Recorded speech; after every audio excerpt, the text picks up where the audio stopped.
سرداران قریش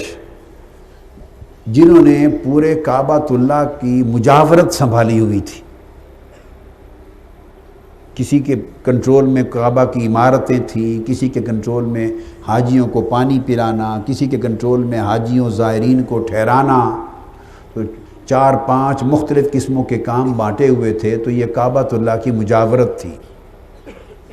گویا گدی نشینی تھی، کعبے کی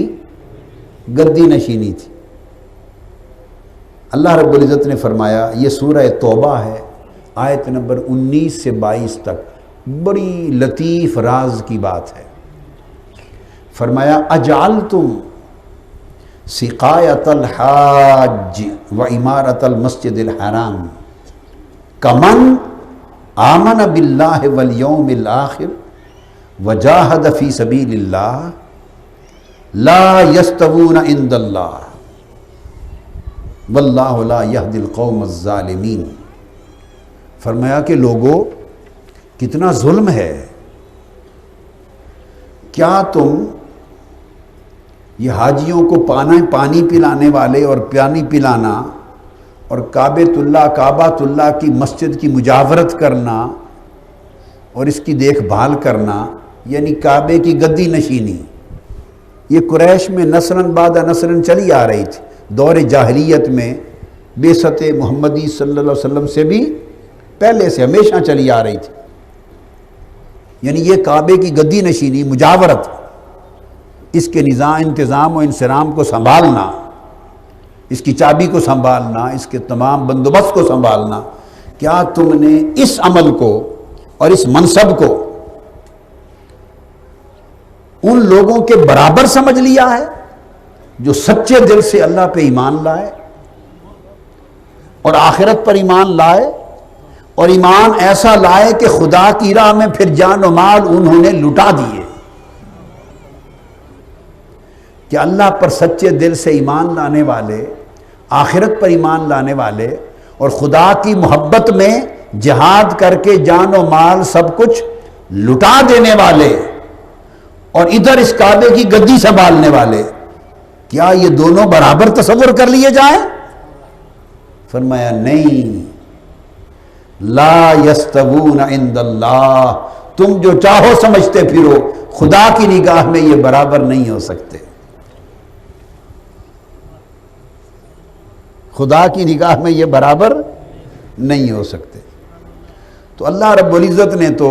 اگر ایمان محبت والا نہ ہو، کامل نہ ہو، اعمال صالحہ نہ ہو، آخرت پر یقین کامل نہ ہو، جان و مال کی قربانی نہ ہو، زہد نہ ہو، اور خدا سے تعلق، رجوع اور محبت کامل نہ ہو، تو خدا نے تو کعبے کی گدی نشینی کو کسی کھاتے میں نہیں ڈالا۔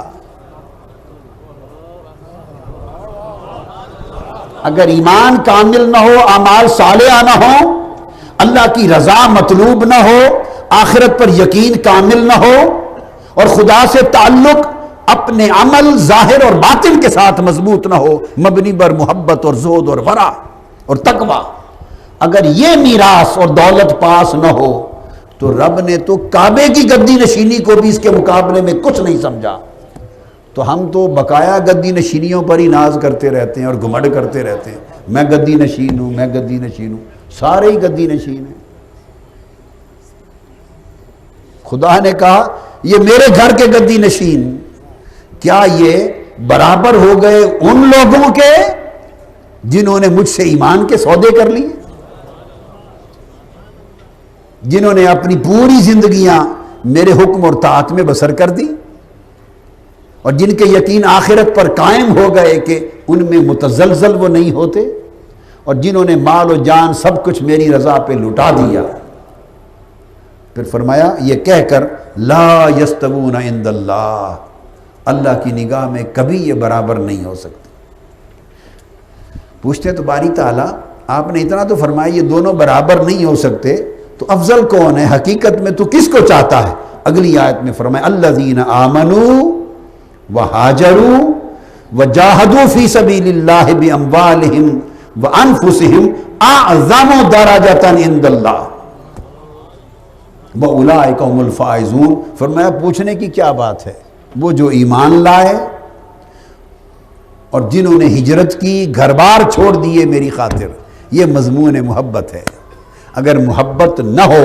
تو گھر بار کسی کے لیے کون چھوڑتا ہے؟ گھر سے بھی ایک محبت ہوتی ہے، کاروبار سے بھی محبت ہوتی ہے، بیوی بچوں سے بھی محبت ہوتی ہے۔ تو گھر بار چھوڑ دینا کسی کے لیے تو اس کا مطلب ہے گھر بار اور بیوی بچوں کی محبت کو قربان کر دیا۔ تو اتنی بڑی محبت یوں ہی تو قربان نہیں ہو جاتی جب تک اس کے مقابلے میں کوئی اس سے بڑی لذت والی محبت نہ کھڑی ہو، جب تک اس کے مقابلے میں کوئی زیادہ جاذبیت والی محبت، زیادہ پرکشش محبت نہ ہو جو اس محبت کے سارے زنجیر توڑ ڈالے اور کھینچ کے لے جائے۔ تو فرمایا جنہوں نے ایمان لانے کے بعد ہجرت کر دی، گھر بار چھوڑ دیے، تو گھر بار چھوڑا تھا، ابھی جان تو نہیں چھوڑی تھی، گھر بار کی قربانی دی تھی تو ہجرت ہوئی۔ پھر فرمایا وجاہدوا فی سبیل اللہ باموالہم وانفسہم، پھر اللہ کی راہ میں جو کمائے تھے مال وہ بھی لٹا دیے اور اپنی جانیں بھی لٹا دی۔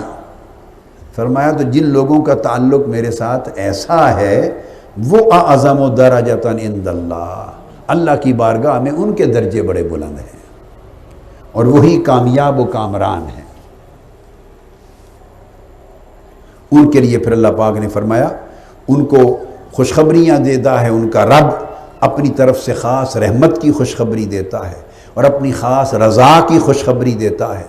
اور سدا بہار جنتوں کی خوشخبری دیتا ہے، وہ ان میں ہمیشہ ہمیشہ رہیں گے،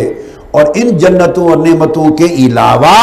پھر اللہ کے پاس ان کے لیے اور بھی بڑے اجر رکھے ہیں، بڑے اجر رکھے۔ تو آپ نے دیکھا یہ مضمون محبت بیان کیا اور موازنہ کر کے کہ کعبے کی خدمت و مجاورت بھی مجھ سے محبت کرنے والوں کے مقابلے میں کوئی شے نہیں ہے۔